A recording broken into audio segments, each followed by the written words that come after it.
ఒక చిన్న పాప ప్రతిరోజూ స్కూల్కు వెళ్తూ ఒక తుప్పు పట్టిన పాత బాక్స్ను గమనించేది. అది ఒక గోడకు తగిలి ఉండేది. ఆ పాపకు అది చాలా ఇంట్రెస్టింగ్గా అనిపించేది. కాని ఎవరూ తాకేవాళ్లు కాదు. ఒకరోజు ఆ పాప ఆ బాక్స్లో ఏముందో ఊహించటం మొదలెట్టింది. బెలూన్స్ ఉండొచ్చేమో, పుస్తకాలు ఉండొచ్చేమో అని ఆలోచించేది. అలాగే రోజూ ఆ బాక్స్ దగ్గర ఆగేది.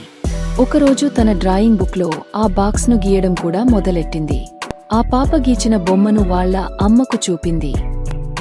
ఒకరోజు స్కూల్ నుండి తిరిగి వస్తూ ఆ బాక్స్ దగ్గర ఒక ముసలాయన కూర్చుని ఉన్నాడు.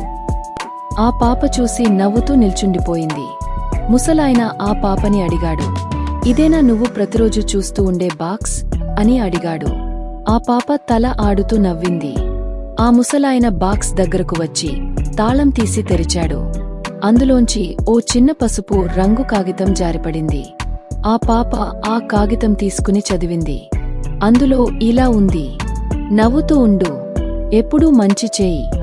ఆమెకు అది చాలా నచ్చింది. అప్పుడు ఆ ముసలాయన ఇలా చెప్పారు, "పాతకాలంలో మనుషులు తమ మనసులో ఉన్న భావాలను మరియు మంచి మాటలు ఇలా కాగితంలో రాసి బాక్స్లో వేసేవారు అని చెప్పారు." పాప దాన్ని అంతా విని, "ఇది బాగుంది తాతగారు, నేను రాసి ఆ బాక్స్లో వేస్తాను తాతగారు" అని చెప్పింది. తరువాత ఆమె కూడా ఒక చిన్న కాగితం తీసుకుని ఇలా రాసింది, "నేను మళ్ళీ వస్తాను" నవ్వుతూ. ఆ కాగితాన్ని బాక్స్లో వేసింది. ఇలా మాట్లాడుతూ ఉండగా సాయంత్రం అయిపోయింది. పాప బాక్స్ వైపు చూసి చిరునవ్వుతో తాతగారికి బాయి చెప్పి ఇంటికి వెళ్ళిపోయింది.